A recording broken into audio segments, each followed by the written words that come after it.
Yo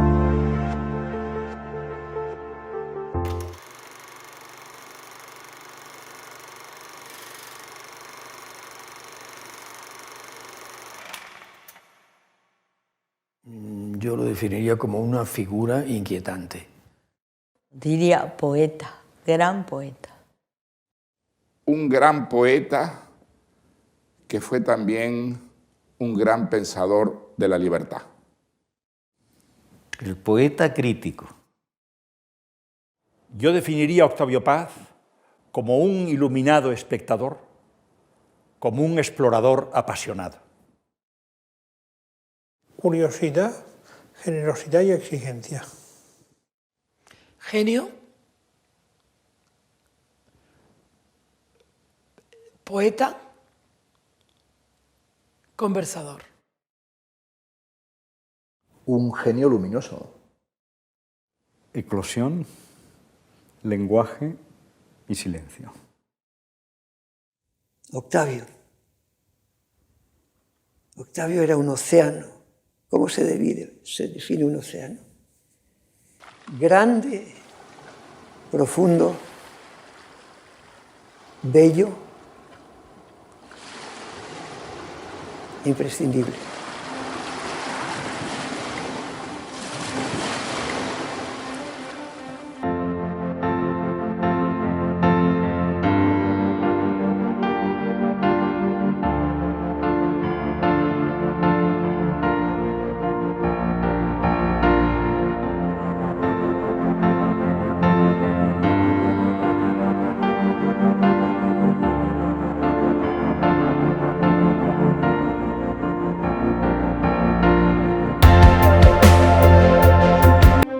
Todos los días cruzamos la misma calle o el mismo jardín. Todas las tardes nuestros ojos tropiezan con el mismo muro rojizo, sin moverse, alto deslumbramiento. Un sauce de cristal, un chopo de agua, un alto surtidor que el viento Mi padre, arquea, al tomar un la árbol copa, bien plantado, me hablaba de Zapata y de Villa, Soto y Gama y los Flores Magón, y el mantel olía a pólvora. Yo me quedo callado. ¿De quién podría hablar?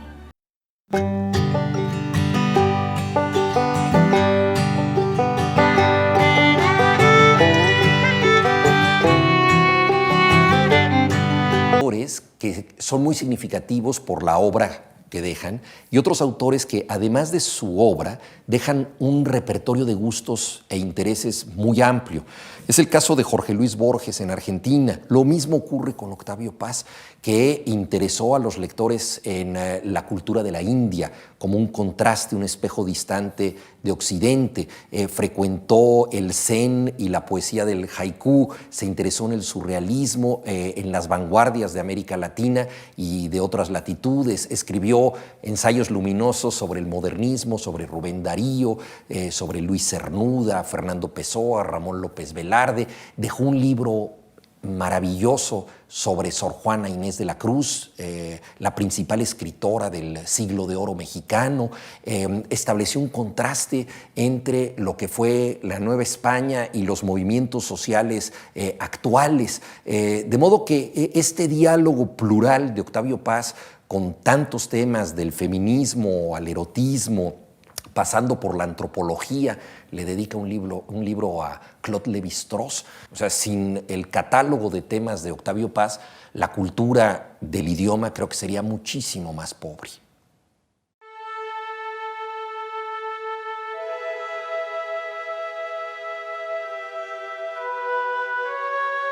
Había nacido en 1914, en plena revolución. Hijo de padre mexicano y de madre de origen español. Ya en la adolescencia, mientras preparaba el ingreso a la universidad en el Colegio de San Ildefonso, supo que la política y la literatura eran dos facetas del mismo movimiento, lo que marcará su vida y su obra para siempre. A esta hora, los muros rojos de San Ildefonso son negros y respiran. Sol hecho tiempo, tiempo hecho piedra, piedra hecha cuerpo.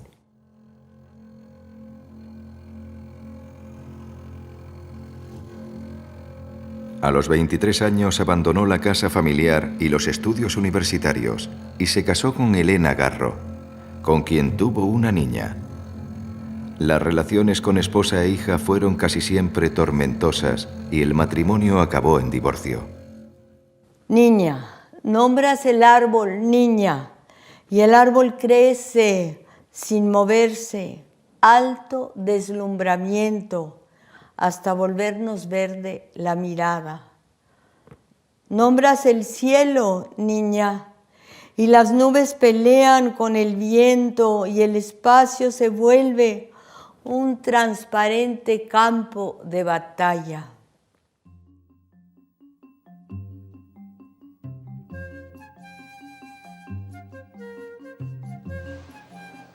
Ese mismo año de 1937 viajó a España, que se encontraba en plena guerra civil, para participar en el segundo Congreso Internacional de Escritores para la Defensa de la Cultura.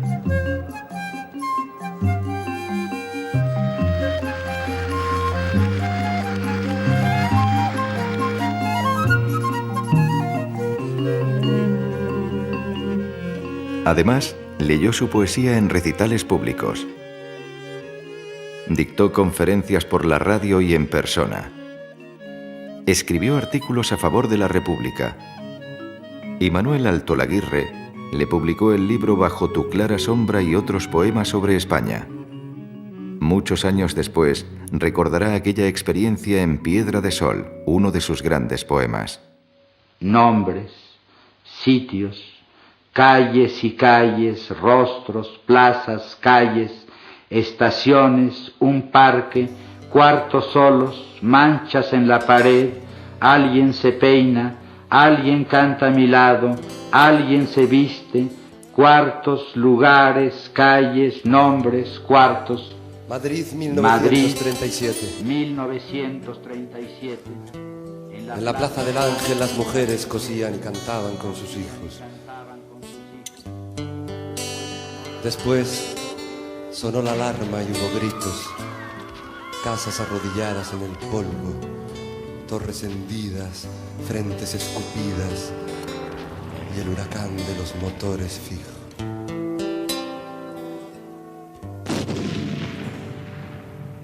Los dos se desnudaron y se amaron por defender nuestra porción eterna, nuestra ración de tiempo y paraíso, tocar nuestra raíz y recobrarnos, recobrar nuestra herencia arrebatada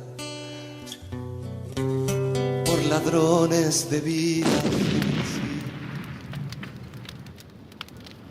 En ese momento la guerra está aquí en Madrid, el frente se ha acercado lo suficiente al grado que está en la ciudad universitaria y de pronto un grupo de escritores hacen una excursión temeraria en automóvil que los acerca al frente, a donde están los tiros, descienden del automóvil, un automóvil en el que iban Neruda, Vallejo, Paz y no sé quién más. Guillermo Sheridan, uno de los biógrafos de Paz, dice que de haber explotado una bomba ahí se acababa la poesía en lengua española, por lo menos en nuestro lado del Atlántico.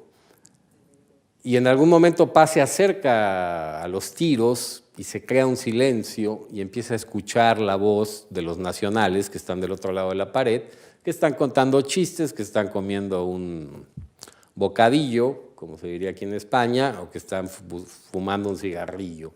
Y ahí le impresiona mucho, y eso lo dijo en Valencia en 87, aquello de que los otros también tienen voz humana, ¿no? Ingresó oficialmente en el servicio diplomático en los años 40. Primero estuvo en Estados Unidos y luego fue enviado a la Embajada de México en París.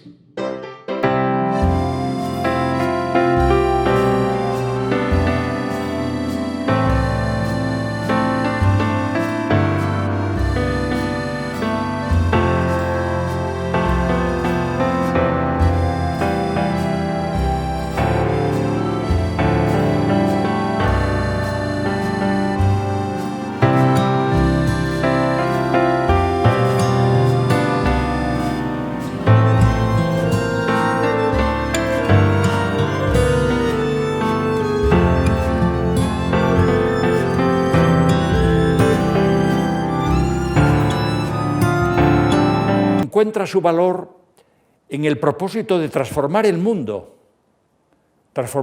con las armas de la imaginación y de la fantasía. En definitiva, ahí están luchando lo que eran anteriormente la palabra y el silencio, lo consagrado, lo establecido, lo fijo, lo renovador, lo cambiante, lo mudable. Y ese cambio es el que va a gobernar toda la escritura poética de Octavio Paz, en el que palabra y silencio están alternándose de continuo. Libertad bajo palabra. Pero Paz también tenía mucho que aportar a los surrealistas. Durante la estancia en Estados Unidos no solo había conocido personalmente a poetas como Robert Frost y al exiliado Jorge Guillén, sino sobre todo la nueva poesía en inglés. En Europa él es aceptado por los surrealistas en gran parte porque él los introduce a ellos a la poesía norteamericana que ellos no conocían.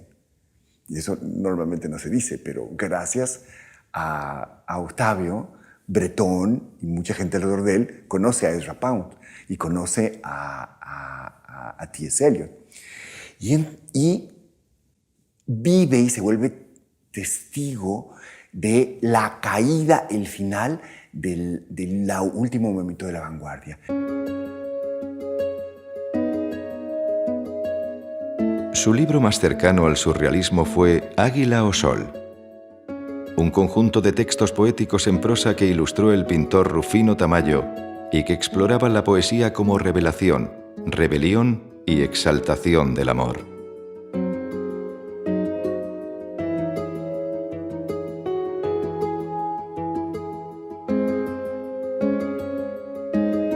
Águila o Sol fue también el primer libro que vio traducido a otro idioma, el francés, por sugerencia de André Breton.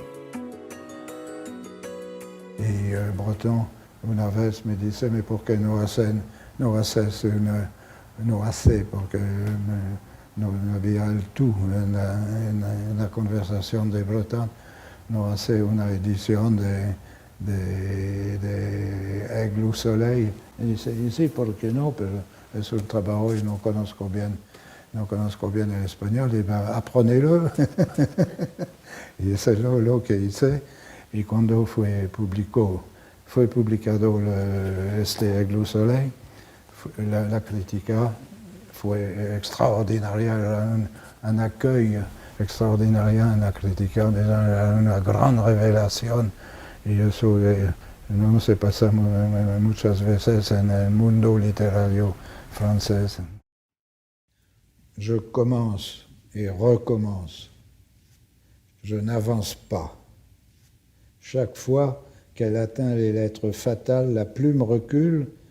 Un interdit implacable me ferme le chemin.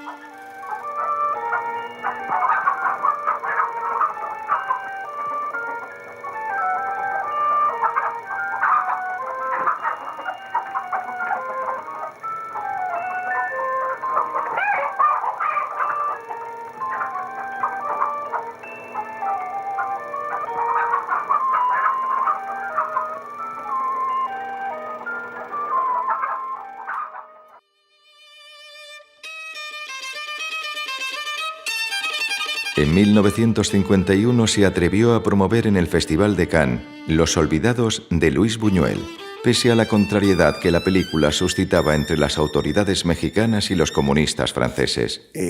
Ya como funcionario en París, presentan en Cannes la película de Luis Buñuel, Los Olvidados, que hablaba de las zonas marginales de la Ciudad de México, que al gobierno mexicano le parece que no es digna de ser protegida por la embajada porque habla mal de México. Y entonces, ¿qué es lo que él hace? ¿Qué es lo que Octavio hace?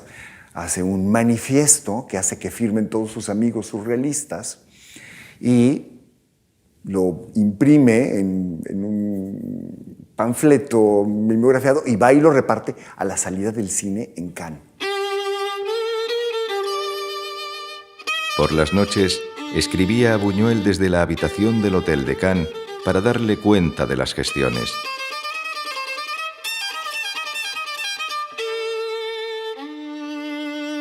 Buñuel reconoció en sus memorias, y en cuanta oportunidad tuvo de hacerlo, que su resurrección como director de cine se debía a los olvidados, y los olvidados habían pasado los ritos de pasaje por los cuales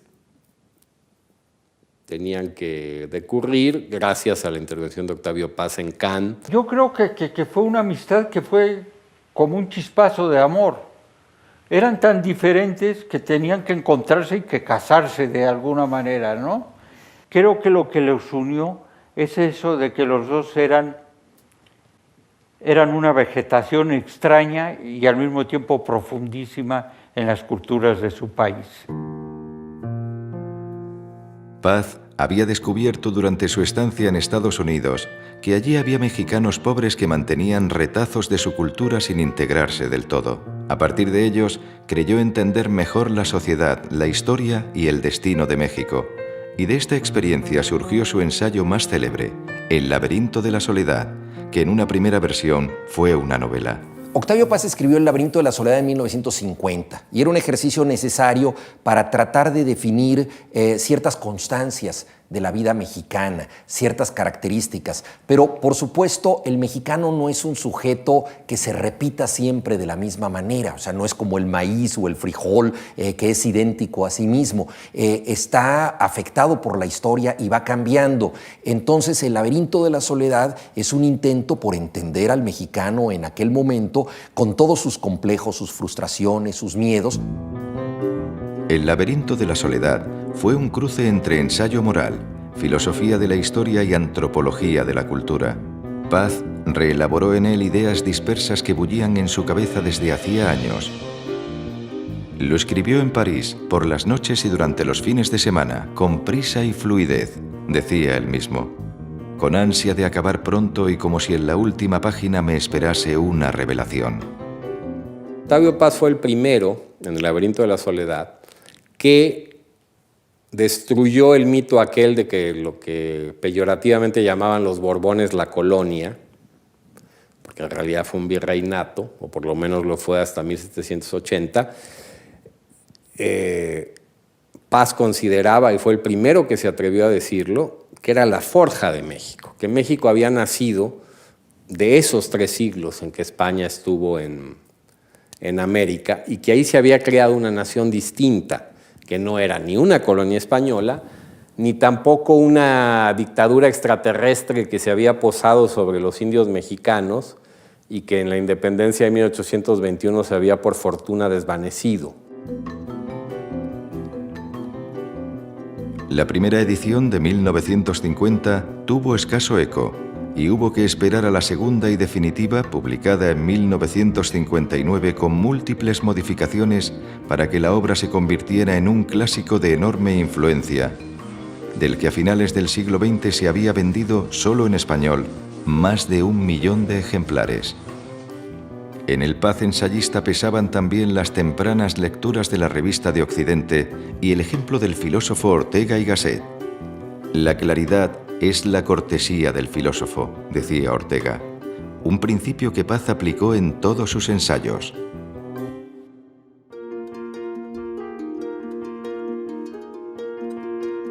Tras 2 años de estancia en Estados Unidos y 8 en París, regresó a México, donde se incorporó a la Secretaría de Relaciones Exteriores.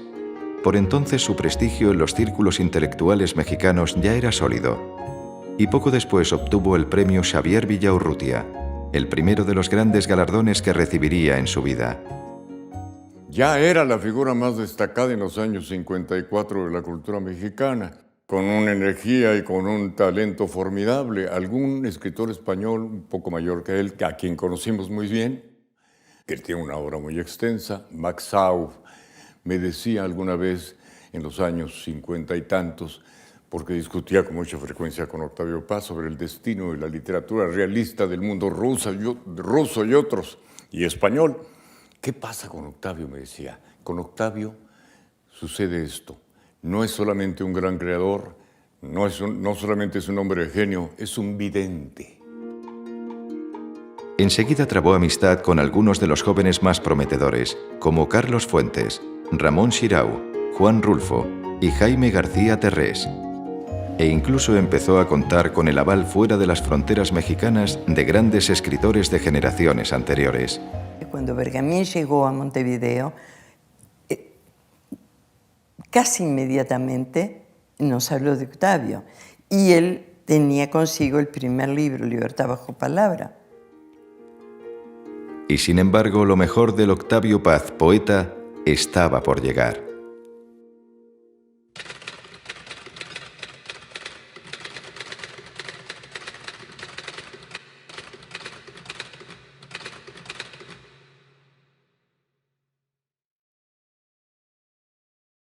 Piedra de Sol es el centro de la obra de Paz. No digo que sea su poema principal, pero a partir de Piedra de Sol, Octavio, un poco tardíamente, pensemos que nació en el 14 y estos de fines de los 50, encuentra una fórmula definitiva, una formulación plena de todo lo que quería decir. De ahí se moverá para avanzar, pero nunca va a retroceder a partir de este punto. Por tanto, Piedra de Sol, que en su vida personal es el fin de una etapa, en la literaria es esto y es también el Gozne, que inicia otra etapa. Esta otra etapa le acompaña hasta el final de su trayectoria.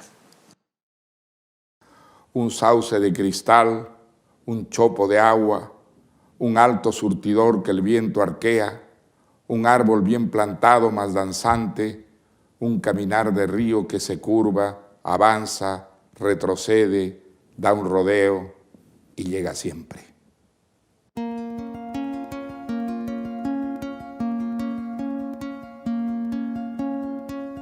Es un poema, digamos, inaugural, es un poema que ejerce una enorme influencia, está influido desde luego por otros, pero es un poema que ejerce una enorme influencia en todas las nuevas generaciones de poetas en lengua española, no solamente en México.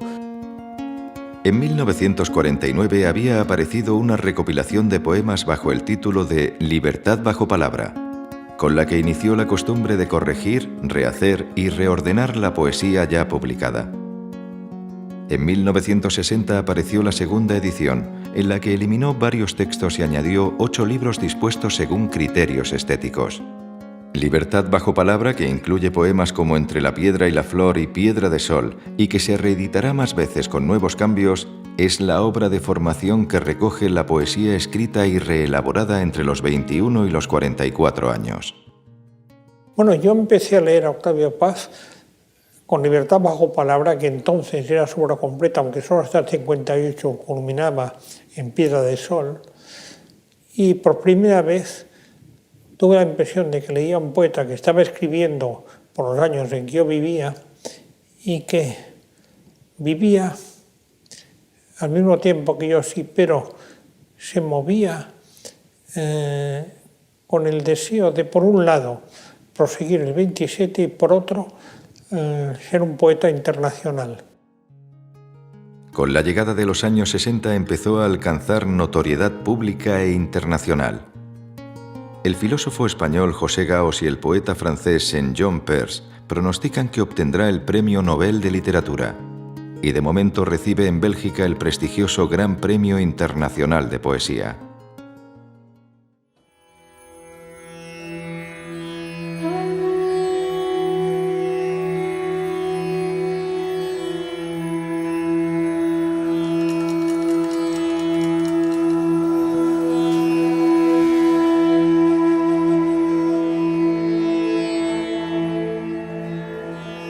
Octavio Paz fue nombrado embajador de México en la India en 1962, pero 11 años antes ya había vivido allí durante unos meses. Aquella primera vez había entrado por Bombay, con la Puerta de la India y el Hotel Taj Mahal al fondo.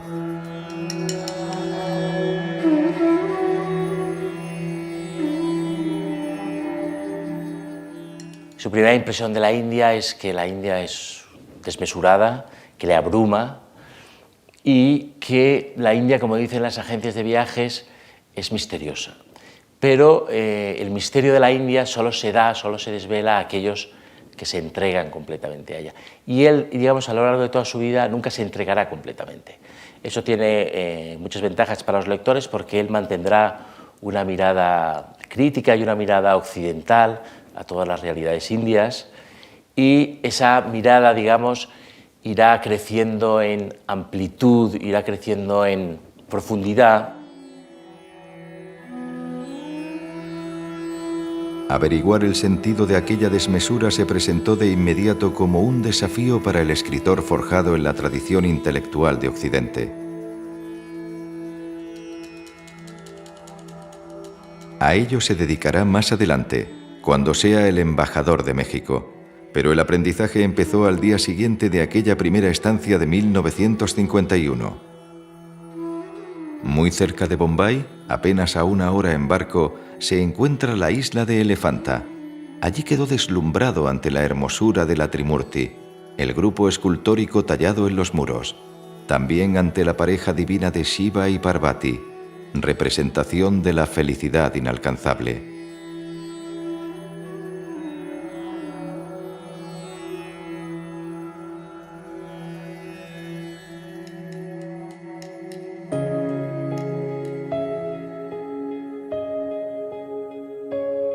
Cuando el embajador Octavio Paz llegó a Delhi tenía 48 años y estaba solo. Se había divorciado de Elena Garro y la hija de ambos prefirió vivir con la madre. Poco después, en una recepción diplomática se acercó a conversar con varios miembros de la Embajada de Francia y aquel gesto protocolario cambió su vida y su obra literaria. Una testigo ha descrito la escena. El aire, contaba, comenzó a electrificarse por la atracción que surgió entre el embajador mexicano y la joven esposa del asesor político francés. La tensión se elevó y las miradas de todos oscilaban entre ambos por un lado y el esposo de ella por el otro. Comenzaron así una relación más o menos secreta que duró casi 2 años. La mujer se llamaba Marie-José Tramini.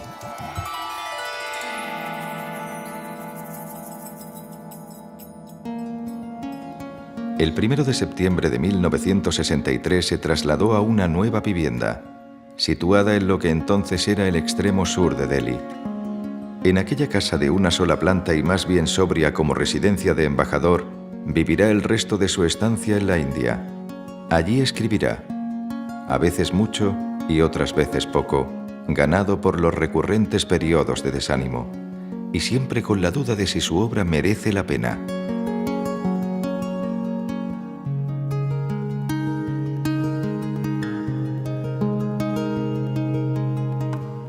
En el verano de 1964 viajó a París y se volvió a encontrar por puro azar con Marie-José.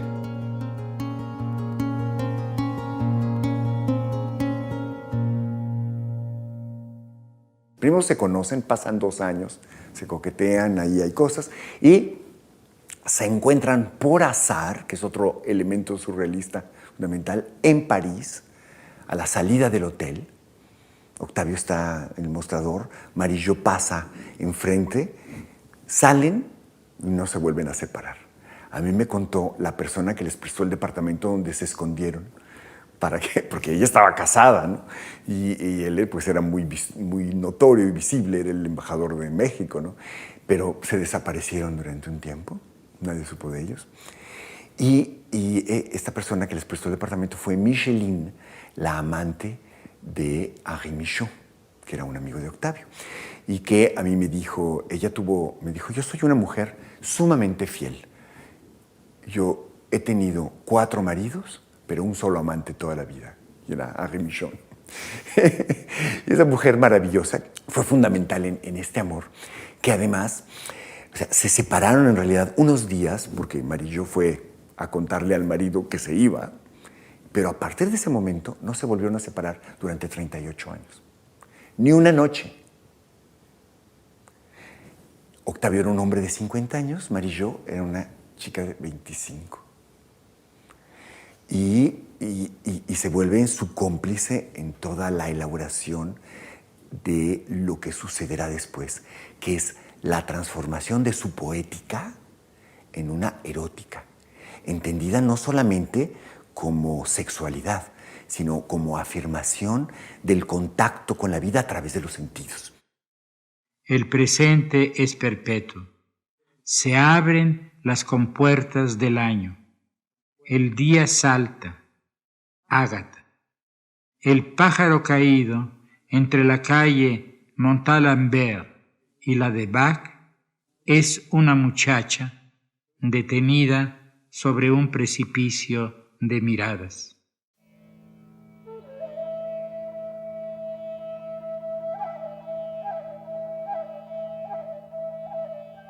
Al regreso a Delhi comenzaron a vivir juntos en la residencia del embajador. Una vida tranquila y hasta casi solitaria, propia de nuevos amantes. También hospedaron a algunos amigos, como al pintor Rufino Tamayo, al escritor Julio Cortázar y a su gran amigo el ensayista Costas Papayoannou.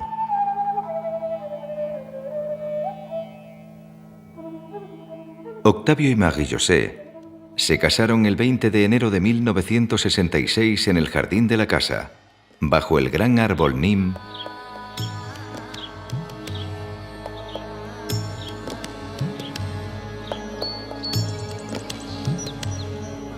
Durante los 6 años de embajador en la India, leyó los textos sagrados sánscritos, hinduistas, budistas y jainistas, así como de las diversas variantes del tantrismo.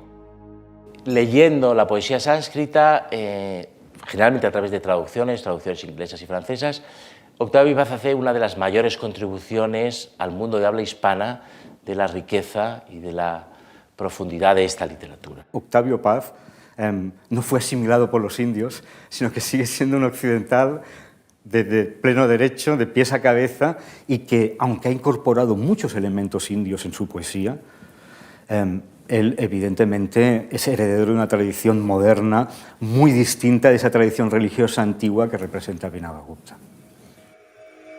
Pero la India lo marcará también artística y espiritualmente de manera profunda.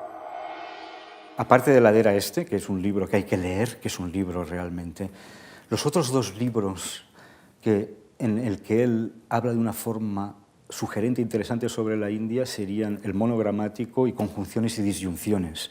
Un libro que me parece capital, porque ahí la comparación entre India y México, 2 países que tienen muchas cosas parecidas a pesar de la distancia, me parece fantástica.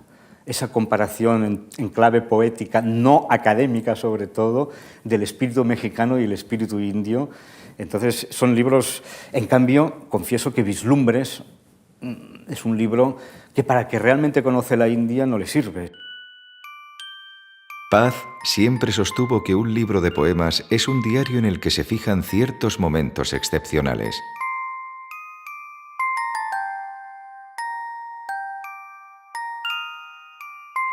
Lo que vivió y sintió durante los 6 años de la India está en la Era Este, que incluye la mayor parte de la poesía escrita entre 1962 y 1968, así como en el ensayo y poema en prosa El monogramático. Bajo la lluvia de los tambores, el tallo negro de la flauta crecía y se desvanecía y reverdecía. Las cosas se desataban de sus nombres al borde de mi cuerpo. Yo fluía entre los elementos desceñidos.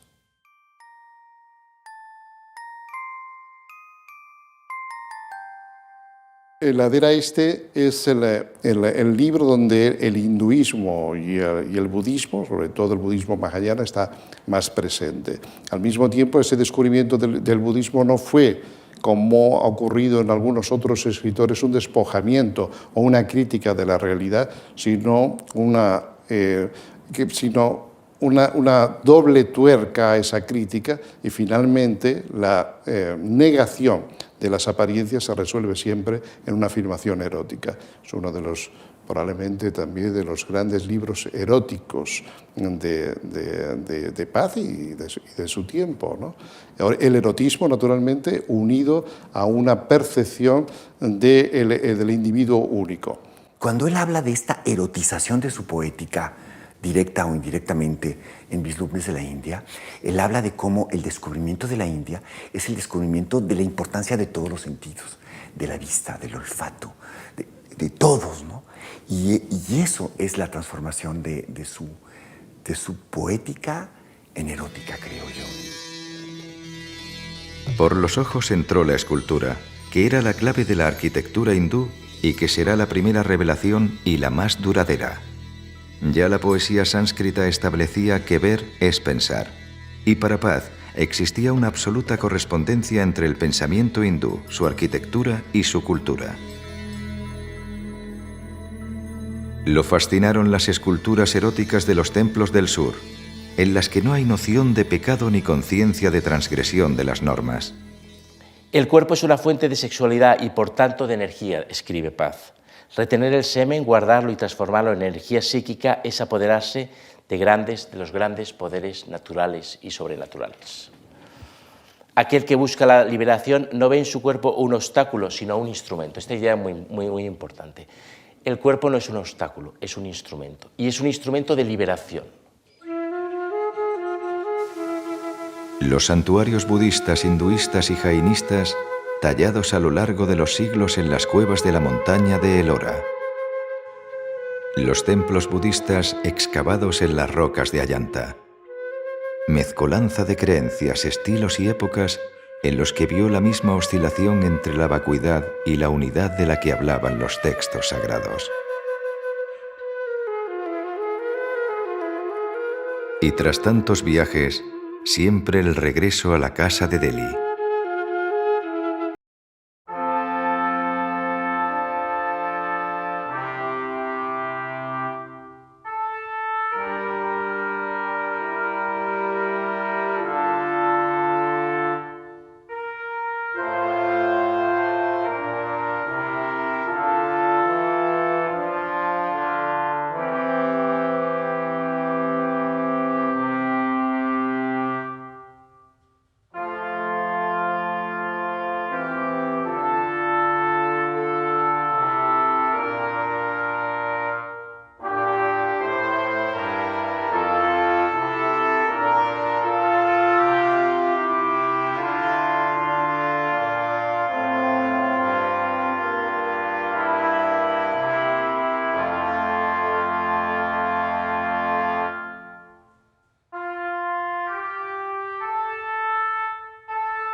El libro más complejo e intenso de la etapa india lo escribió 2 años después de abandonar el país asiático.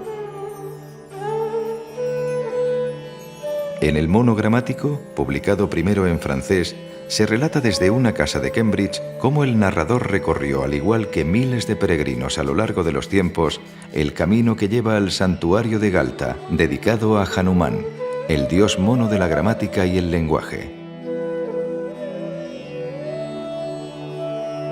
La poética de Octavio Paz en el monogramático está empapada de filosofía india por todos sus poros, ¿no?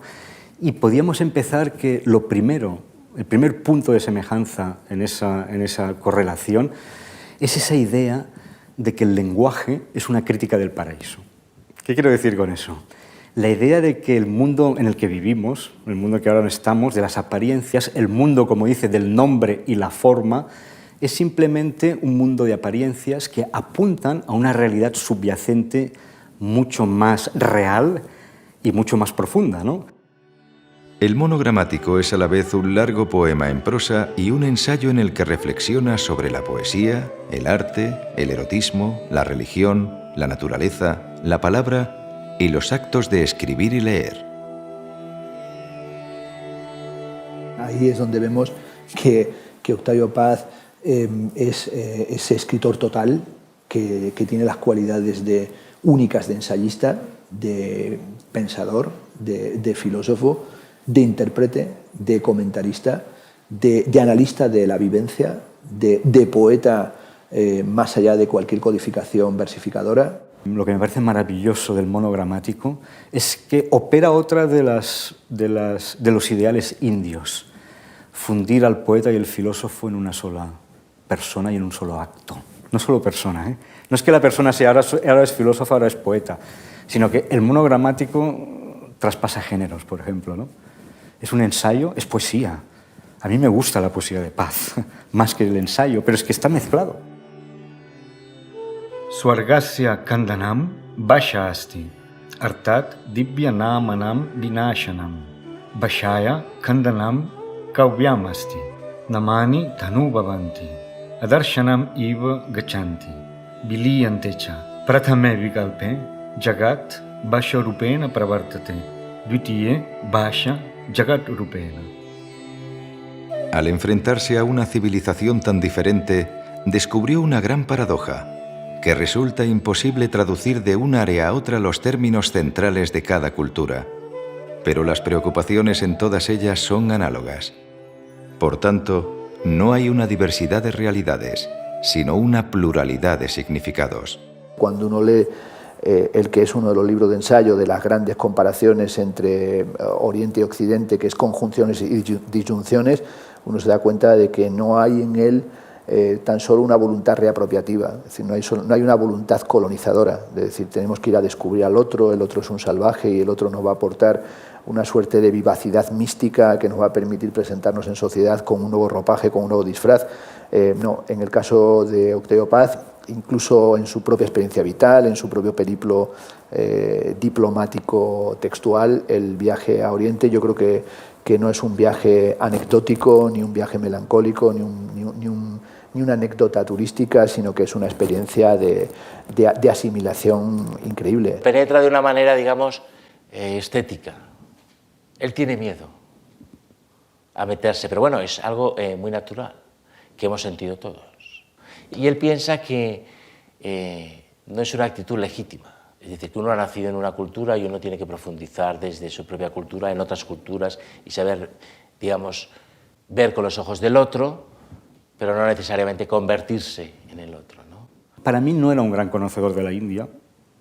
Uno no se hace conocedor de la India con 4 años, pero tenía para mí una intuición poética, que es lo que hace que sus observaciones sobre la India sean tan significativas para nosotros. Es la propia visión del poeta, esa mirada, en cierta manera, volcada sobre el mismo lenguaje que le permite ver cosas que incluso a veces especialistas sobre la India no ven, ¿no? Durante la segunda mitad de los años 60 orientó su obra hacia la experimentación poética y en 1967 apareció Blanco, un nuevo poema extenso que constituyó su experimento más ambicioso y radical. Para Paz, la disposición de Blanco diseñada por Vicente Rojo constituía ya una primera lectura del texto. Entonces yo colaboraba entonces también con Joaquín Díez Canedo y me pidió que lo ayudara o que hiciéramos juntos, que interpretáramos las ideas tan concretas de Octavio, es decir, que las lleváramos al papel. Así lo hicimos entre los dos.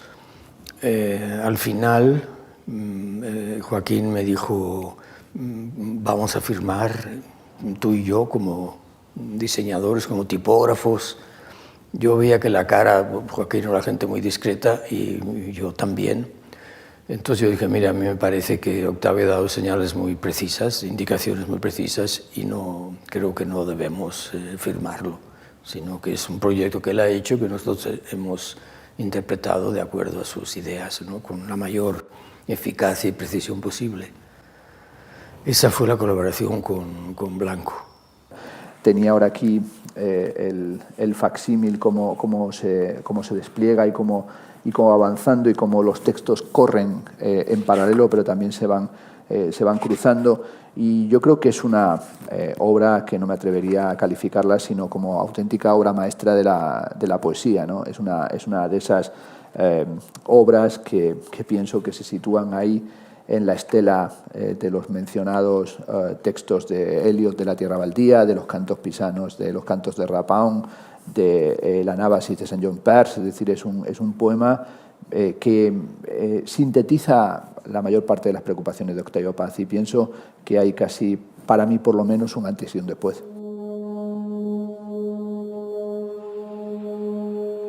El comienzo, el cimiento, la simiente latente, la palabra en la punta de la lengua, inaudita, inaudible, impar, grávida, nula, sin edad. En el muro, la sombra del fuego. Llama rodeada de leones. En el fuego, tu sombra y la mía. Leona en el circo de las llamas, ánima entre las sensaciones. El fuego te desata y te anuda, pan grial, ascua. Frutos de luces de Bengala. Muchacha, los sentidos se abren. Tú ríes desnuda. En la noche magnética. En los jardines de la llama.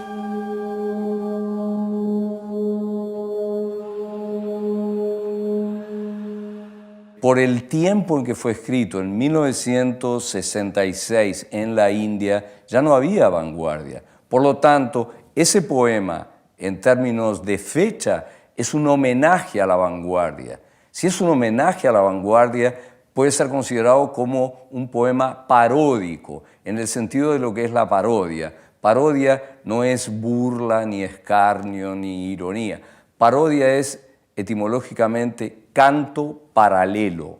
Ahora yo podría preguntar, ¿pero canto paralelo a qué? Si está fuera de tiempo. Digo, no hay el otro que implica el paralelismo, ya no está históricamente considerado. Además de Blanco, acometió otros experimentos poéticos, como Brindavan.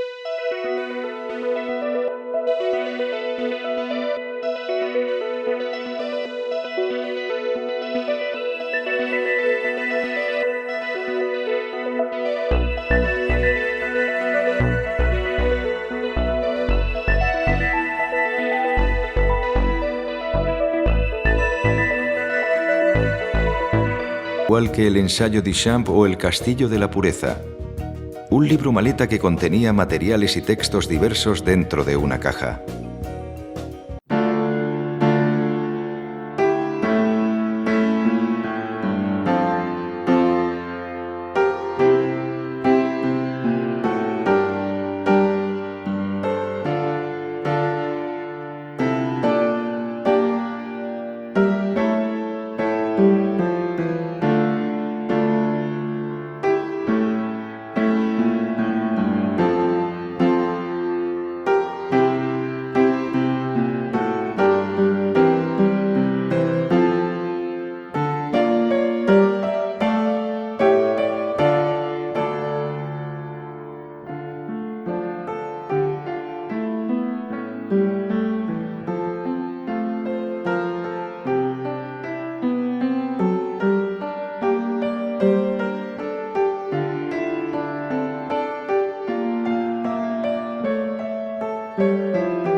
Poco después, abandonó la India por barco en una larga travesía hasta Barcelona.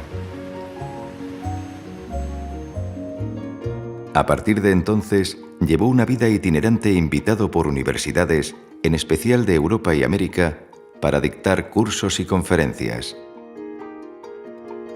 Y al poco tiempo, se instaló en México ya para siempre.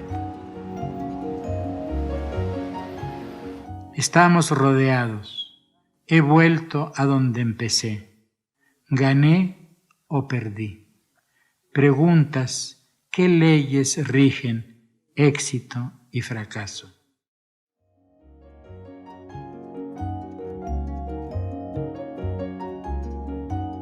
durante las últimas décadas de vida, aumentó de forma considerable la obra poética y sobre todo la ensayística. Dirigió 2 revistas de enorme influencia. Intervino de forma activa en el debate político y cultural y se convirtió en una de las personalidades más controvertidas y de mayor prestigio de la cultura contemporánea.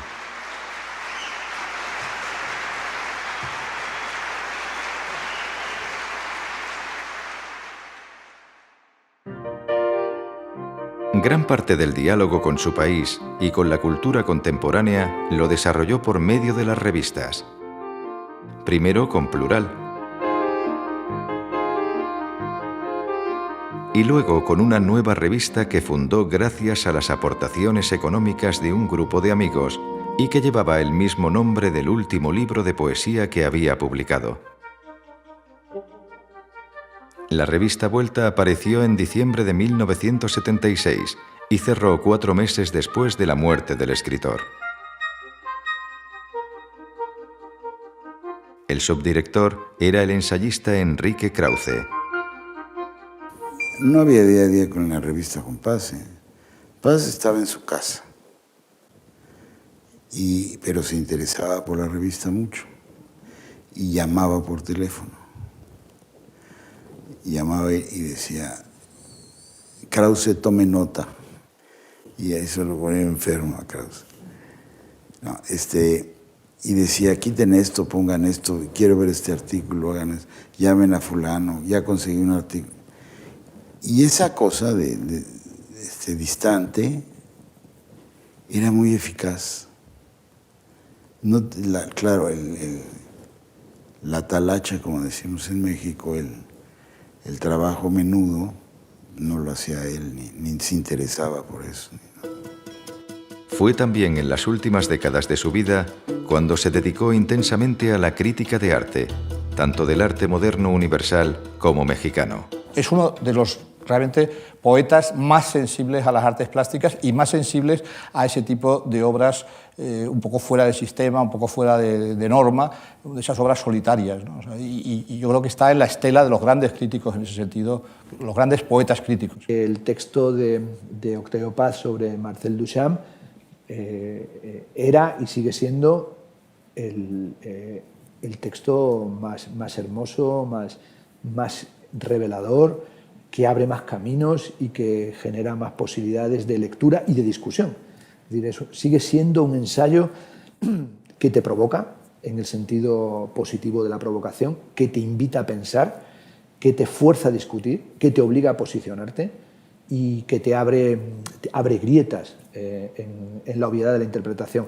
Pero yo creo que Paz es en realidad más un partidario de lo que él mismo ha llamado la tradición de la modernidad, la tradición de la vanguardia, es decir, que Paz es un hombre que al final no cree en los manifiestos, no cree, digamos, en las ideologías muy organizadas, sino que al final cree en la soledad y en el silencio de los individuos creadores.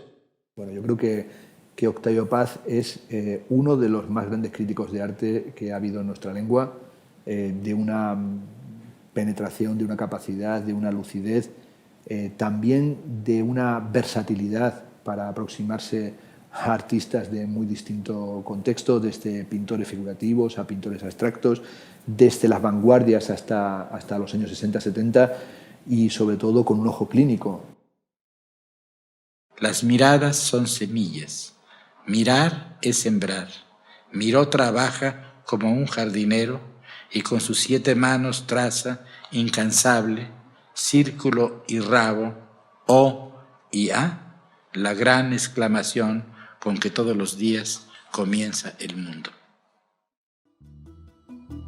En la edición definitiva de las obras completas, los escritos sobre arte ocupan 1000 páginas bajo el título de Los privilegios de la vista. Quiere decir que como humanos vemos más de lo que vemos. Si tú lo ves con la mirada del poeta.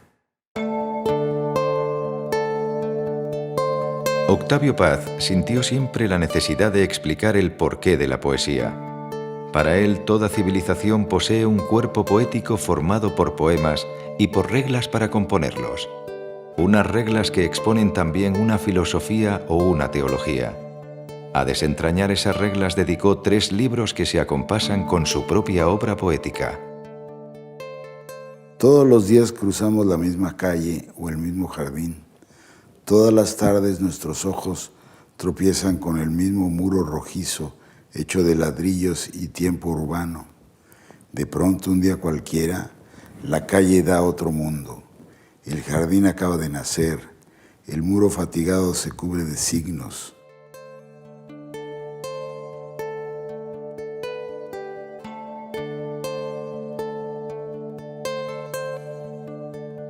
Paz, como poeta, es un poeta ensayista. Y Paz, como ensayista, es un ensayista poeta. Por ejemplo, en El arco y la lira hay momentos de gran poesía en su explicación de lo que es la poesía. Por ejemplo, en su análisis del poema de Mallarmé, lo analiza como poeta. Después analiza a Walt Whitman como poeta. Habla del ritmo en la poesía, de la música en la poesía.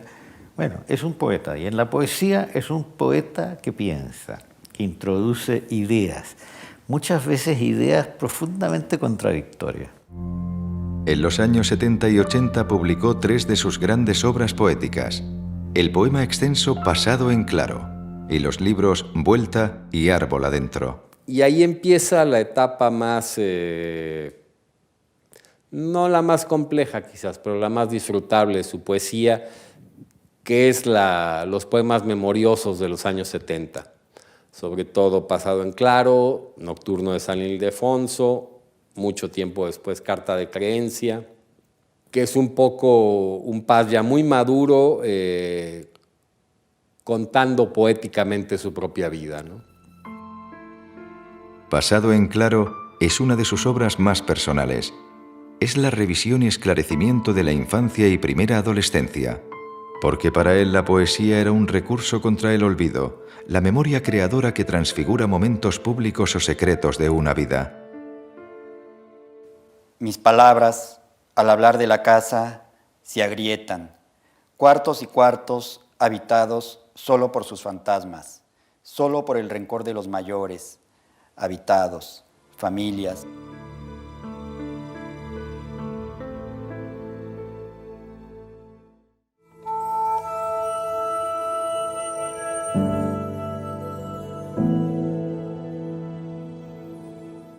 Vuelta es una vuelta a México. Es un reencuentro con México. Tengas en cuenta, y también esto es muy importante señalarlo, que la poesía de Paz incluye, digamos, como tema, como modos, como variaciones, el rescate, la relectura y la plena incorporación del pasado prehispánico y del pasado poético prehispánico en la poesía mexicana. Se mece aérea, se desliza entre ramas, troncos, postes, revolotea perezosa entre los altos frutos eléctricos, cae, oblicua, ya azul, sobre la otra nieve.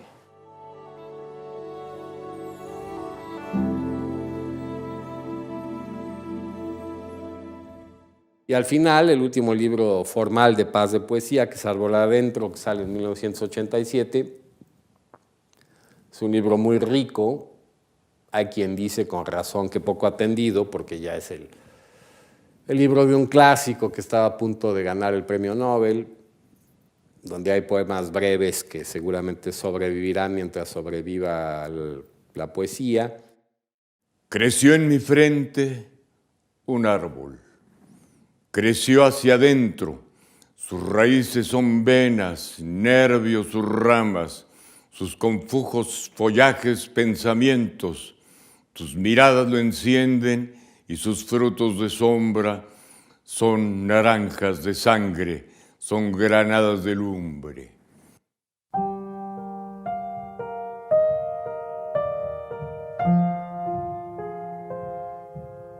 Octavio Paz nació en la política. Con un abuelo liberal y un padre zapatista, la política lo apasionó toda su vida.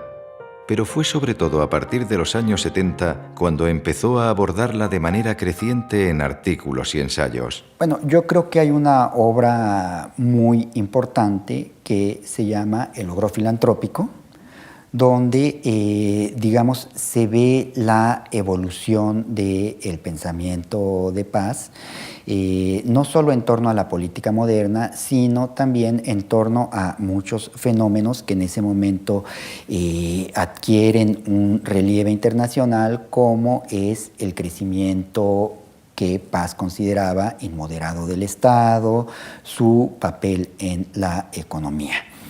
Entonces es un libro de crítica del sistema político mexicano, de crítica del gigantismo estatal, de crítica de las economías faraónicas, que creo que es uno de los momentos más ricos de la intuición política de Paz. Y recalco intuición política porque esto es muy importante. Paz nunca fue militante de un partido, pero tampoco quiso acercarse a la política, no pretendió acercarse desde la óptica del especialista, desde la óptica del académico. Él siempre escribió de política, más que por competencia profesional, por obligación moral. Y eso le da pues un valor muy peculiar a sus escritos sobre política. Durante las últimas décadas de su vida, se vio envuelto en constantes polémicas políticas, especialmente en su país.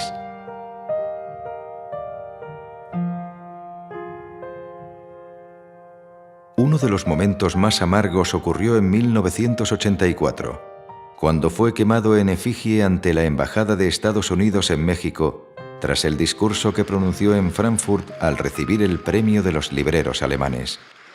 Paz estaba en ese momento en Tokio.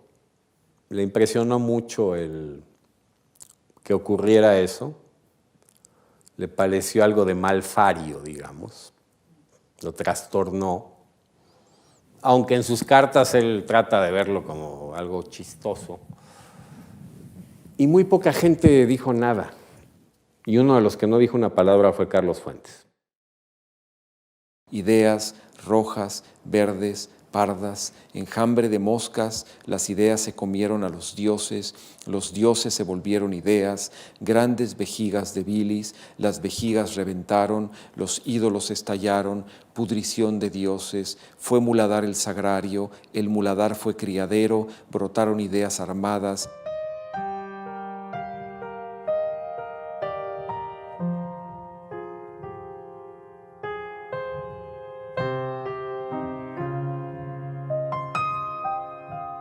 Y algún tiempo después sucedió lo impensable, la ruptura de dos grandes amigos, de Octavio Paz y Carlos Fuentes, los escritores más influyentes de la literatura mexicana contemporánea.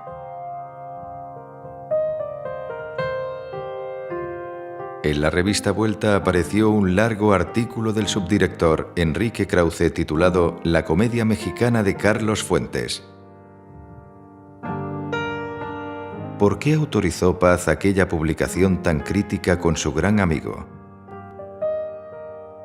Entonces, según me dijo María José Paz, la viuda de Octavio, que para Octavio fue un gran dolor el silencio de Fuentes ante ese hecho.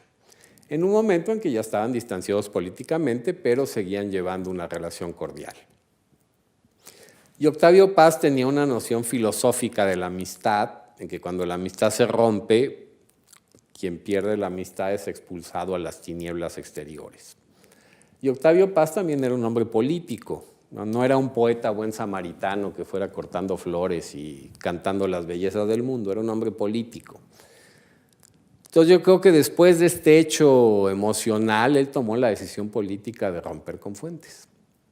Y la oportunidad de ejercer esa decisión, insisto, es una hipótesis mía, fue el artículo que sacó Enrique Krause en la revista Vuelta, se llamó La comedia mexicana de Carlos Fuentes, que es un artículo que cualquier persona que lo lea pues encontrará un duro artículo de crítica literaria y política como los que se hacían en la Revista de Occidente o en l'État moderne de Sartre o en la Nouvelle Revue francés o actualmente en el New York Review of Books. Es eso. Pero en México se armó un escándalo. Si yo he visto a una persona admirar, amar, a reverenciar a Octavio Paz, ese fue Carlos Fuentes. Entonces me dolió muchísimo por Carlos Fuentes porque sé que para él esta ruptura debe haber sido terrible. Una polémica tras otra, defensores acérrimos que lo idolatraban y adversarios aguerridos que lo detestaban hasta llegar a la difamación y el insulto.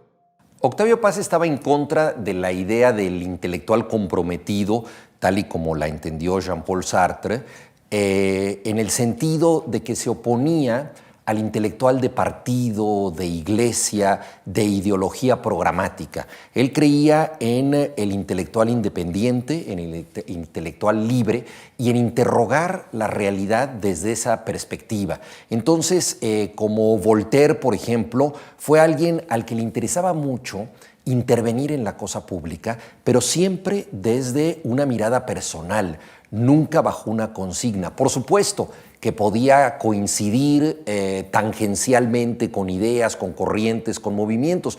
Fue una persona muy cercana a la izquierda, defendió la causa republicana, se acercó al feminismo, luego fue un crítico de los totalitarismos y especialmente del Gulag y la represión en el socialismo totalitario. Entonces tuvo coincidencias, simpatías y diferencias con movimientos sociales, pero siempre desde una perspectiva única, eminentemente personal. Yo creo que esto es lo que lo distingue. Yo quisiera comentar brevemente Un mes antes de ser galardonado con el Premio Nobel, organizó un coloquio sobre la libertad en el siglo XX patrocinado por Televisa, la cadena de televisión más cercana al PRI, el partido que llevaba 61 años en el poder. En una apasionada intervención, Mario Vargas Llosa tildó el régimen mexicano de dictadura perfecta. México es la dictadura perfecta. La dictadura perfecta no es el comunismo, no es la Unión Soviética, no es Fidel Castro, es México. Paz estaba en desacuerdo. Le replicó que en México no había dictadura, sino un sistema hegemónico de dominación. No se puede hablar de dictadura. Mario Vargas Llosa habló de dictaduras militares. Así comenzó su intervención. En México, es un hecho, no ha habido dictaduras militares. Y agregué, pero sí hemos padecido la dominación hegemónica de un partido. Esto es una distinción fundamental y esencial. En ese famoso encuentro de la televisión, de Televisa, cuando Mario dijo que México era la dictadura perfecta, él está al lado mío. Y me dijo, Mario está loco, me dijo, porque la dictadura es Pinochet, son toda esa gente, pero ¿cómo decir que el PRI? Pero Mario tenía una argumentación buena, y Mario después se fue del Congreso ese, partió antes. Así que no se avanzó más en la discusión, en el tema. Pero Octavio, cuando Mario decía eso, empezó a tomar unas notas muy rápidas. Me llamó la atención su capacidad de redactar con gran rapidez, porque no era un hombre que improvisara cuando hablaba en público, pero poco antes de hablar hacía unas notas rapidísimas y después las leía. Así que era un redactor rápido y un organizador del pensamiento, eso sí, muy eficaz. Tuvimos una muy buena relación, pero a él no le gustó que yo dijera eso en un encuentro organizado por él mismo. Él tenía en ese momento la idea de que la democratización de México iba a venir a través del PRI, que el PRI se iba a ir abriendo, se iba a ir democratizando internamente y que eso poco a poco democratizaría al país. Yo creo que era una idea equivocada, creo que se demostró luego que era equivocada, pero en ese momento él lo creía así, de tal manera que ahí tuvimos un pequeño desacuerdo. Pero él era un hombre tolerante y comprensivo con quienes no coincidían enteramente con él. Yo creo que en lo esencial coincidíamos muy de cerca y yo le debo mucho y muchas de las cosas que yo creo las aprendí leyendo a Octavio Paz. Tuvimos un pequeño desencuentro, pero que no afectó para nada una amistad que nos unió hasta el fin. Había escrito en varias ocasiones sobre Sor Juana Inés de la Cruz, la monja poeta mexicana de la segunda mitad del siglo XVII. Pero fue en 1975 cuando se decidió a acometer la redacción de un libro que fuera simultáneamente historia, biografía y crítica literaria. Un monumental estudio que, en medio de abandonos y desánimos, publicó finalmente 7 años más tarde. Creo que toda la obra de Octavio Paz es muy importante, pero ese libro en especial me parece a mí un modelo de crítica literaria, porque no solamente describe con gran conocimiento la importancia de la poesía de Sor Juana Inés, sino que además revive el contexto en el que ella escribió, y creo que es uno de los murales más vívidos, persuasivos, informativos sobre lo que fue la vida en la colonia en México y en general en toda la América española. El libro es un modelo porque además de explicar el caso extraordinario de una gran poetisa, muestra el contexto en el que ese talento se desarrolló y también las enormes dificultades que para una mujer de ese tiempo significaba adquirir la cultura que adquirió Sor Juana Inés y poder desarrollar una obra de la importancia que ella tiene, ¿no? Creo que la obra de Paz es muy importante, toda ella, pero si tuviera que quedarme con un libro, quizá me quedaría con Las trampas de la fe. Octavio Paz tradujo de manera dispersa pero continua a lo largo de los años, porque para él los grandes periodos creadores procedían del entrecruzamiento de diferentes tradiciones poéticas, fruto unas veces de la imitación y otras de la traducción. Gran parte de la mejor poesía de Paz está en sus traducciones. Me gustan mucho las traducciones suyas japonesas, ¿no? Porque él tenía una capacidad para el haiku bastante notable, ¿no? Que no es la seguidilla, ¿no? Como muchas veces se ha traducido como si fuera una copla. Pero la poesía, por ejemplo, de Wang Wei, ¿no? Hecha por Paz, son realmente prodigiosas, ¿no? Uno cuando lee esas traducciones realmente siente que la poesía de Wang Wei es de nuestros días. Sabe que es algo que de otro tiempo, pero está en nuestros días. 鹿寨，空山不见人，但闻人语响。返景入深林，复照青苔上。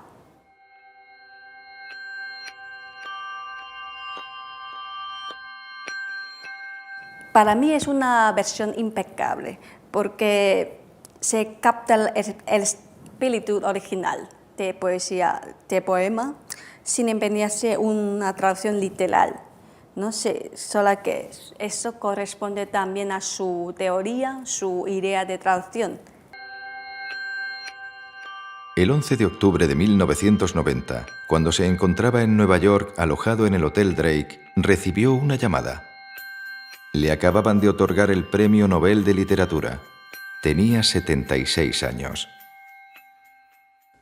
Querido Octavio Paz, me ha correspondido presentar su labor literaria en unos pocos minutos.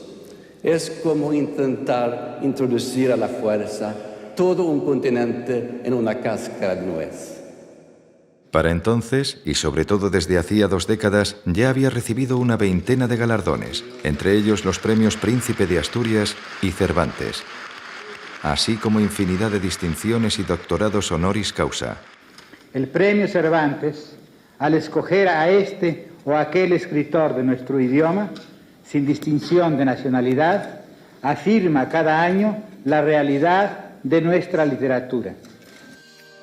Unos años después, Harold Bloom lo incluyó entre los 100 genios de la historia de la literatura. Yo he pensado que el Montaigne de la lengua española ha sido Octavio Paz, en ese aspecto, en el no fanatismo, el no dogmatismo, la enorme capacidad crítica y la capacidad de revisar y de cambiar sus opiniones. A nivel personal, yo recuerdo la voz de Octavio Paz. A mí la voz de Octavio Paz, me acuerdo de ella a menudo, su manera encantatoria un poco de leer su propia poesía, de dejar flotar, digamos, un poco en el aire un nombre de alguien que él admiraba también. El ego de Octavio Paz es legendario porque todo el mundo lo vivió de cerca, en su revista, en sus conferencias, en sus diálogos, en sus enfados, en sus reconciliaciones, ¿no? El ego estaba en realidad mitigado por el ingenio. Había una característica, sí, ella estaba una muletilla en su manera de hablar. ¿Estás de acuerdo? ¿Te parece? ¿Es así? Siempre preguntaba.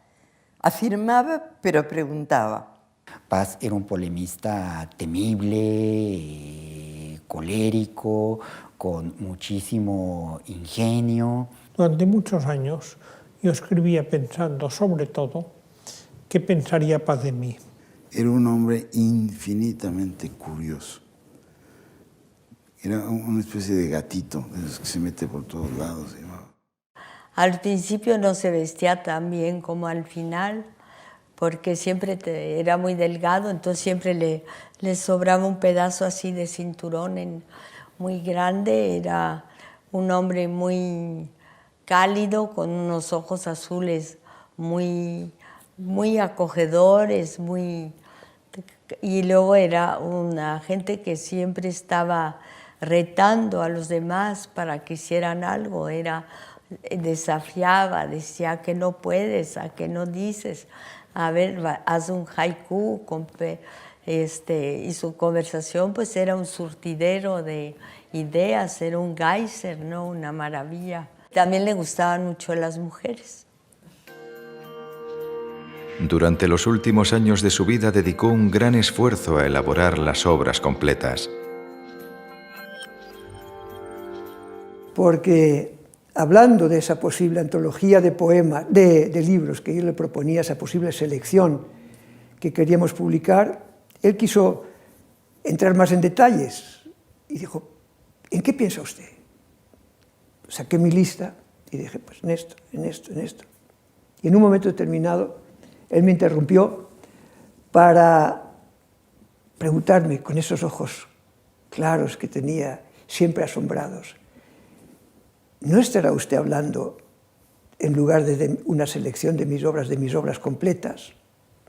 Y entonces me sorprendió tanto esa pregunta que le hice una contrapregunta y le dije, ¿pero es que sería posible pensar en ellas? Y él me dijo, ¿por qué no? Todavía no han sido editadas. Y entonces le dije, don Octavio, sería un premio de mi vida por editar su...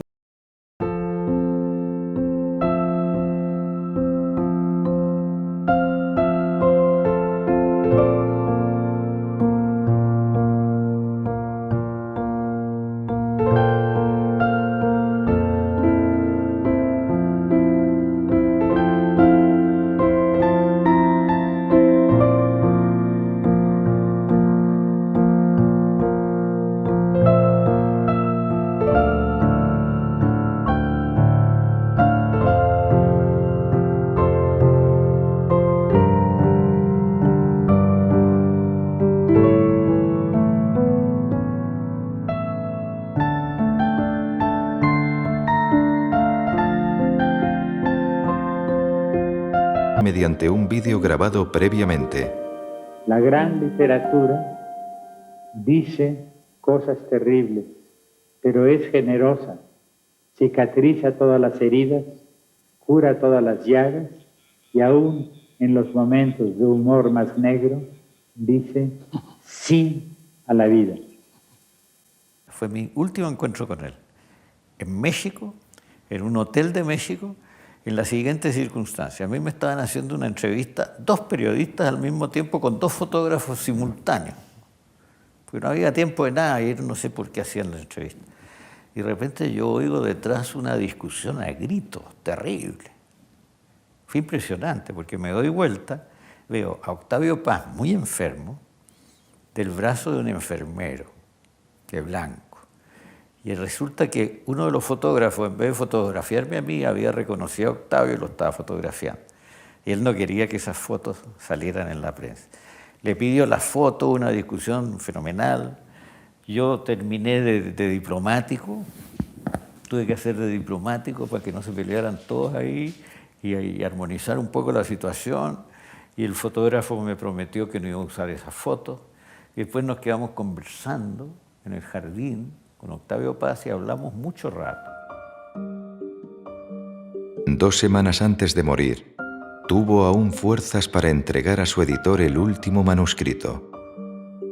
Y a la mañana siguiente, día 1 de abril, pues tuve la oportunidad de verle a él y a Marilló ya a solas, y en el fondo, sin saberlo, se trató de mi despedida, de nuestra despedida.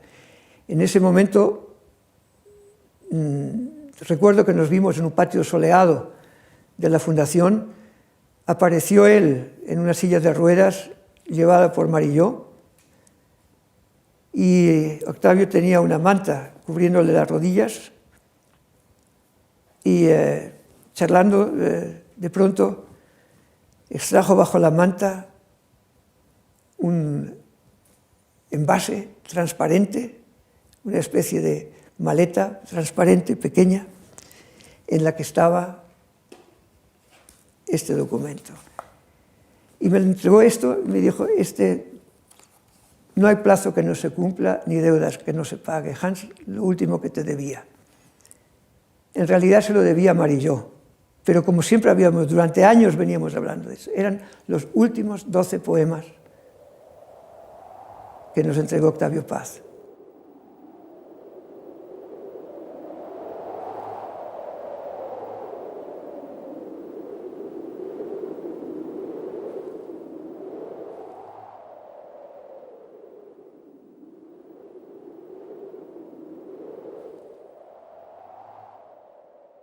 Aquí, mis pasos en esta calle resuenan en otra calle, donde oigo mis pasos pasar en esta calle, donde solo es real la niebla.